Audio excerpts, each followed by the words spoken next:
Welcome students, this is chemistry bye Ashish sir. And बच्चों, आज हम इस लेक्चर में पढ़ेंगे आयंस के बारे में।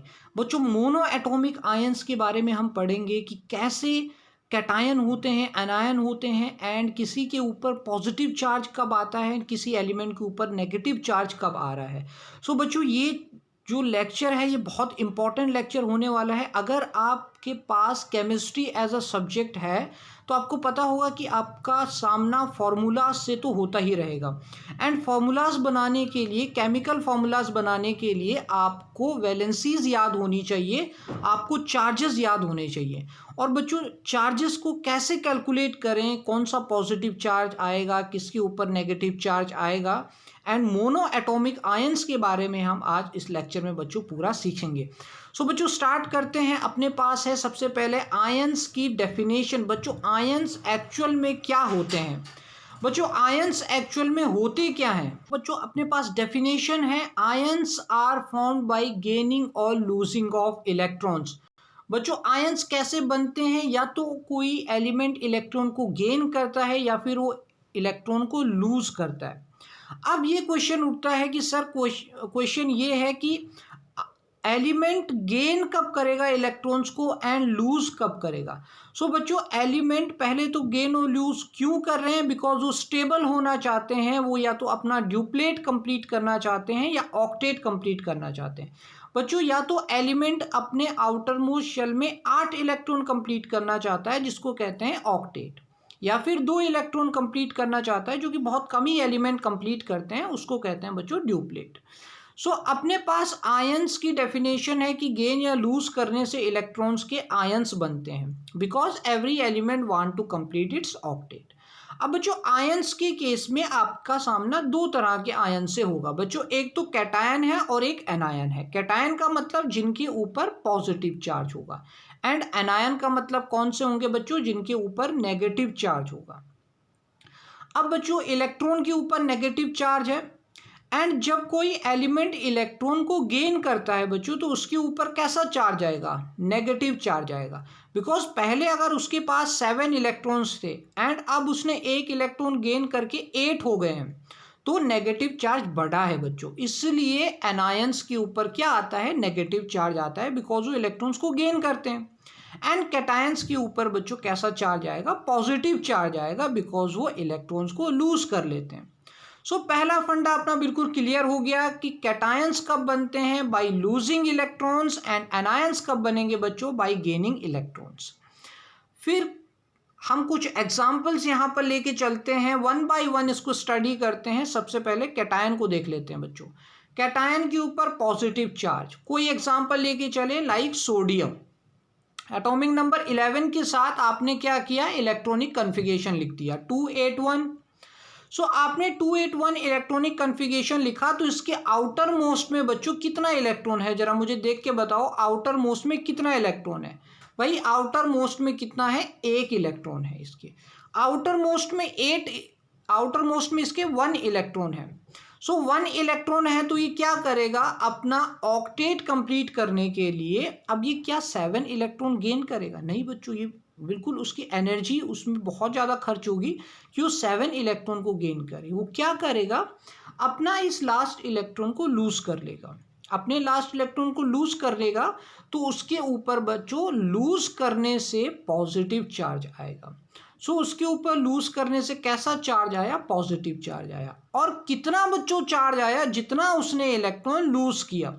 सो उसने 1 इलेक्ट्रॉन लूज किया, तो इसके ऊपर उसके ऊपर कितना चार्ज आएगा बच्चों? +1 का चार्ज आएगा। या तो हम सिंपल प्लस लिख लेते हैं या +1 लिख लेते हैं। अब क्वेश्चन ये उठता है, सर कितने एलिमेंट को हम इस तरह से याद रखें कि भाई सब में उनका एटॉमिक नंबर भी याद रखें, और फिर हम इलेक्ट्रॉनिक कन्फिगरेशन बनाएं और फिर देखें कि लास्ट में कितना इलेक्ट्रॉन है। तो बच्चों, इतना काम नहीं करना है। अपने पास एक शॉर्ट ट्रिक है जिससे हम आसानी से याद रख सकते हैं कि किस में कितना चार्ज आएगा। +1 का कौन कौन से एलिमेंट में आता है, एंड +2 का किस में चार्ज आता है। सो बच्चों, जो ग्रुप 1 के एलिमेंट्स होते हैं पीरियोडिक टेबल के अंदर, ग्रुप 1 के एलिमेंट्स जो होते हैं, लाइक हाइड्रोजन है, लिथियम है, सोडियम है, पोटेशियम है, रुबिडियम है, एंड सीजियम है। जो बच्चों ग्रुप 1 के एलिमेंट हैं इन सब के ऊपर आपका +1 चार्ज आने वाला है। बच्चों इन सब के ऊपर कितना चार्ज आने वाला है? ग्रुप 1 में +1 का चार्ज आने वाला है। एंड +1 का चार्ज जब आएगा तो इनको याद किस तरह से रखा जाए? सो है ली ना की रब से फरियाद। और बच्चों फ्रेंशियम जो अपना एलिमेंट होता है वो होता है रेडियो एक्टिव, इसलिए हम उसको केमिकल रिएक्शंस में यूज़ नहीं करते। सो बच्चों अपने पास इतने सारे एलिमेंट्स के ऊपर कितना चार्ज आने वाला है? +1 का चार्ज आने वाला है। सो अगर आपको इनमें से कोई भी एलिमेंट अपनी बुक में दिखाई देता है, फॉर्मूला अगर आप बनाते हो एलिमेंट से, सो आपको उनके चार्जेस याद रखने पड़ेंगे।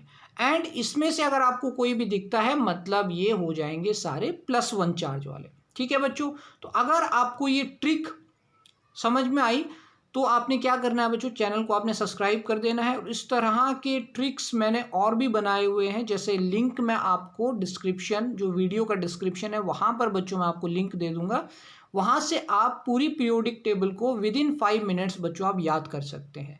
जिससे, क्योंकि पीरियोडिक टेबल एक बेसिक है बच्चों, जो कि केमिस्ट्री का बेसिक है पीरियोडिक टेबल, अगर आपको याद हो गई तो आधी समस्या, आधी प्रॉब्लम तो बच्चों वहीं पर आपकी ख़त्म हो जाएगी।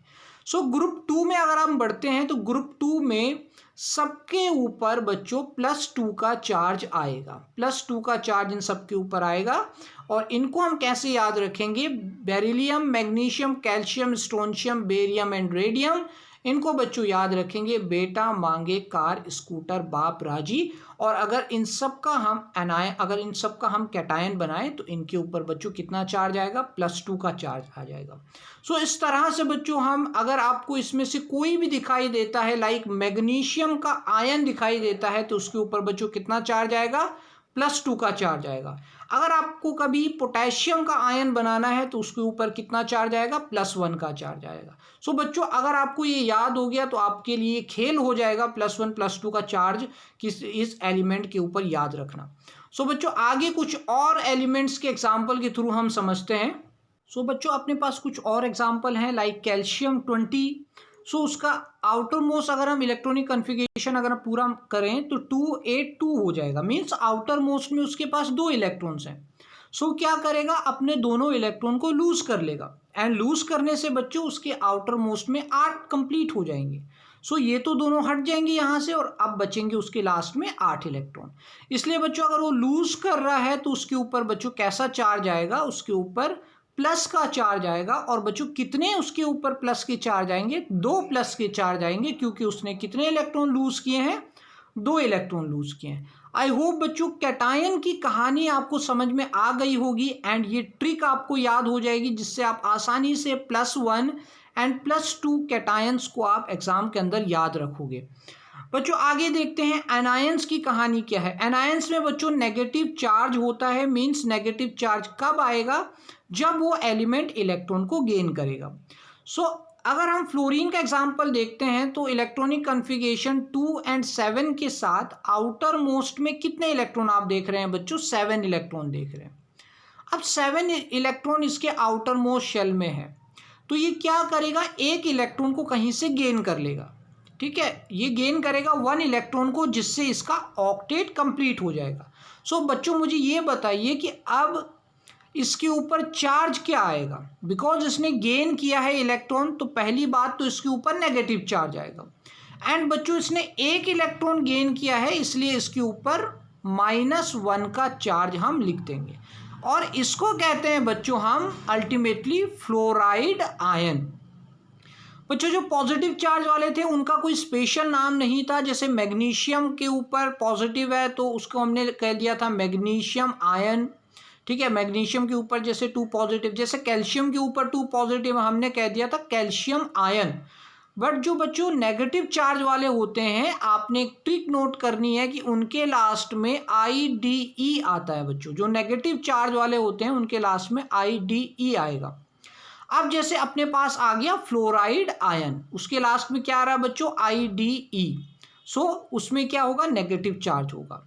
अब हम कैसे इनको याद रखें? तो फिर बच्चों अपने पास एक ट्रिक यहाँ आ जाती है इनको याद रखने की, कि fluorine, chlorine, bromine, iodine and astatine ये सारे क्या हो जाएंगे यहाँ पर? ये ग्रुप 17 बच्चों हैलोजन के एटम्स होते हैं, हैलोजन के एलिमेंट्स होते हैं, उन सब के ऊपर -1 का चार्ज है। बिकॉज बच्चों इनके सबके लास्ट में कितने इलेक्ट्रॉन होंगे, 7 इलेक्ट्रॉन होंगे। सो इनका नाम हम कैसे बनाएंगे, जैसे आई के ऊपर -1 का चार्ज है बच्चों, आयोडीन के ऊपर -1 का चार्ज है, तो आप उसका नाम क्या बताओगे, आयोडाइड आयन, IDE आपने लास्ट में लगा देना है। याद कैसे आप करोगे, फिर कल बाहर आई aunty, fluorine, chlorine, bromine, iodine, astatine से बच्चों आप इसको याद कर सकते हैं। एंड अगर क्लोरीन के ऊपर आपको -1 का चार्ज दिखे तो उसका नाम क्या होगा, क्लोराइड आयन हो जाएगा बच्चों। उसको क्लोरीन आयन नहीं कहेंगे, उसको क्लोराइड आयन हम कहेंगे। लाइक अब एग्जांपल ले लेते हैं क्लोरीन का, लास्ट में है 7 इलेक्ट्रॉन, क्या करेगा भाई, एक इलेक्ट्रॉन को कहीं से गेन कर लेगा। So it needs 1 more electron to complete its octet. और एक इलेक्ट्रॉन को बच्चों जैसे ही गेन करेगा तो उसके लास्ट में कितने इलेक्ट्रॉन हो जाएंगे, 8 इलेक्ट्रॉन हो जाएंगे, जैसे ही 1 इलेक्ट्रॉन को गेन करेगा, एंड ये हो जाएगा क्लोराइड आयन। और बच्चों सेम क्वेश्चन आपके पास NTSC 2018, NTSC बच्चों 2019 के एग्जाम में पूछा हुआ है, प्रीवियस ईयर्स में भी कई बार ये पूछा हुआ है, रिपीट हो चुके हैं क्वेश्चंस। एंड इसमें पूछा हुआ है कि क्लोराइड आयन में वैलेंस इलेक्ट्रॉन कितने होंगे। बच्चों देखो इतना सिंपल क्वेश्चन भी NTSC में पूछा जा चुका है कि क्लोराइड आयन में वैलेंस इलेक्ट्रॉन कितने होंगे। बच्चों क्लोराइड आयन में आपको कितने इलेक्ट्रॉन दिखाई दे रहे हैं, लास्ट में 8 इलेक्ट्रॉन। सो सही आंसर क्या था, 8 इलेक्ट्रॉन्स। बच्चों इतने आसान से क्वेश्चन भी आप एग्जाम में बना सकते हैं, तब अगर आपको ये समझ में आता है कि इलेक्ट्रॉन लूज या गेन होने के बाद किस तरह चार्जेस में डिस्ट्रीब्यूशन होता है। जैसे बच्चों कुछ और एग्जांपल देखते हैं, लाइक अपने पास ऑक्सीजन है एटॉमिक नंबर 8 के साथ, एंड इलेक्ट्रॉनिक कन्फिगरेशन आ गया 2 6। सो आउटर मोस्ट में है 6 इलेक्ट्रॉन, अब इसको चाहिए 2 इलेक्ट्रॉन अपना ऑक्टेट कंप्लीट करने के लिए। सो इसके ऊपर क्योंकि ये गेन करेगा 2 इलेक्ट्रॉन को, तो इसके ऊपर बच्चों चार्ज कितना आएगा, पहली बात तो माइनस चार्ज आएगा बिकॉज ये गेन कर रहा है, एंड दूसरा 2 माइनस चार्ज आएगा बिकॉज ये 2 इलेक्ट्रॉन को बच्चों गेन कर रहा है, और इसका नाम क्या बनेगा, फाइनली ऑक्साइड आयन। यहां पर बच्चों आपने क्या ध्यान देना है, IDE, IDE लास्ट में है, मतलब ये क्या करेगा, इलेक्ट्रॉन को गेन करेगा। जैसे फ्लोराइड, क्लोराइड, ब्रोमाइड, सल्फाइड आपके पास इस तरह से नेगेटिव चार्ज हो जाएंगे। हाइड्रोजन की बच्चों कहानी ही कुछ अलग है। हाइड्रोजन के पास आपको पता 1 इलेक्ट्रॉन है। अब ये क्या करता है, कभी कभी 1 इलेक्ट्रॉन को लूज करके ये H पॉजिटिव बना लेता है, एज अ प्रोटॉन काम करता है, ठीक है, क्योंकि इसके अंदर न्यूट्रॉन तो होते नहीं है। एंड एक इलेक्ट्रॉन था वो भी चला गया, मतलब अब H पॉजिटिव किसकी तरह काम करेगा, प्रोटॉन की तरह काम करेगा। या फिर बच्चों ये क्या करता है, एक इलेक्ट्रॉन इसके पास था और ये एक और गेन कर लेता है, इसलिए ये बना देता है बच्चों हाइड्राइड आयन, मतलब IDE आयन ये बना लेगा फाइनली। सो बच्चों इस तरह से आप कैटायन और एनायन को बच्चों देख सकते हैं। और अगला अपने पास कुछ और एग्जाम्पल्स आ रहे हैं, लाइक सल्फर अपने पास एग्जाम्पल है एटॉमिक नंबर 16 के साथ। सो बच्चों लास्ट में है 6 इलेक्ट्रॉन। सो कितने इसको और चाहिए, 2 इलेक्ट्रॉन चाहिए, 2 गेन करेगा भाई, बना देगा सल्फाइड आयन S2 नेगेटिव, ठीक है। नाइट्रोजन बनाएगा नाइट्राइड आयन। नाइट्राइड किस तरह से बच्चों, 3 इलेक्ट्रॉन्स को ये गेन करेगा बिकॉज लास्ट में 5 इलेक्ट्रॉन्स है, एंड 3 इलेक्ट्रॉन को गेन करके ये अपना ऑक्टेट कंप्लीट कर लेगा। आगे बच्चों अपने पास कुछ मल्टीपल वैलेंसीज वाले एलिमेंट्स आते हैं। जैसे बच्चों अपने पास आ जाता है कॉपर का एग्जाम्पल। अब कॉपर के ऊपर बच्चों +1 का भी चार्ज है और +2 का भी चार्ज है। इस तरह से कॉपर की कहानी है कि उसके ऊपर +1 का भी चार्ज है, +2 का भी चार्ज है। जैसे हमने स्टॉक नोटेशन में इसको लिखा हुआ है कॉपर 1 एंड कॉपर 2। अब बच्चों कॉपर 1 और कॉपर 2 में कौन सा क्यूप्रस होगा एंड कौन सा क्यूपरिक आयन होगा। सो आपने बच्चों क्या करना है, इसमें याद रखना है कि अगर OUS लास्ट में आ रहा है मतलब उसके पास एक पॉजिटिव चार्ज कम होगा, ठीक है। अगर OUS आ रहा है तो एक पॉजिटिव चार्ज कम होगा, किससे बच्चों, IC आयन से, ठीक है। जैसे अपने पास क्यूपरिक आयन है, सो क्यूपरिक आयन में 2 पॉजिटिव का चार्ज है तो क्यूप्रस में कितना होगा, +1 का चार्ज होगा, मतलब OUS के अंदर एक पॉजिटिव चार्ज कम हो जाएगा। सेम एग्जांपल आयरन के अंदर लेके चलेंगे अगर हम, तो आपको याद है कि आयरन +2 एंड +3 में एग्जिस्ट करता है, ठीक है, बट आपको ये कंफ्यूजन हो जाता है एग्जाम में कि इनमें से फेरस कौन सा है एंड फेरिक कौन सा है। सो बच्चों फेरस कौन सा होगा, जो कि एक चार्ज कम जिसमें होगा, लाइक +2 वाला कौन सा होना चाहिए, फेरस होना चाहिए, एंड जिसमें एक चार्ज ज़्यादा होगा वो कौन सा होना चाहिए, फेरिक होना चाहिए। सो +3 वाला बच्चों हो जाएगा फेरिक एंड +2 वाला हो जाएगा फेरस। सो इस तरह से आप फेरस एंड फेरिक की भी ट्रिक बना सकते हैं कि जिसके पास एक पॉजिटिव चार्ज कम है उसको कहेंगे OUS, एंड जिसके पास ज़्यादा है उसको कहेंगे बच्चों IC, like ferrous and ferric ion. So बच्चों ये अपने मोनो एटॉमिक आयंस पर बच्चों कंप्लीट लेक्चर था कि मोनो एटॉमिक आयंस, ये जो सिंगल एटम में आयंस बने हुए हैं, इनको हम कैसे समझ सकते हैं। इसी वीडियो के बच्चों डिस्क्रिप्शन में आपको पॉली एटॉमिक आयंस की ट्रिक भी मिलेगी, जिसमें आपको समझ में आएगा कि सल्फेट को कैसे लिखे, सल्फाइड को कैसे लिखे, सल्फाइड को कैसे लिखे, जो कि बहुत ज़्यादा भयंकर, जिसमें कन्फ्यूज़न रहता है स्टूडेंट्स को कि कैसे नाइट्रेट, नाइट्राइड, नाइट्राइट कैसे लिखा जाए। सो उसका मैंने एक शॉर्ट ट्रिक बनाया हुआ है बच्चों, वो इसी वीडियो के डिस्क्रिप्शन में आपको मिल जाएगा। सो बच्चों पढ़ते रहिए, मिलते हैं अपने अगले लेक्चर में।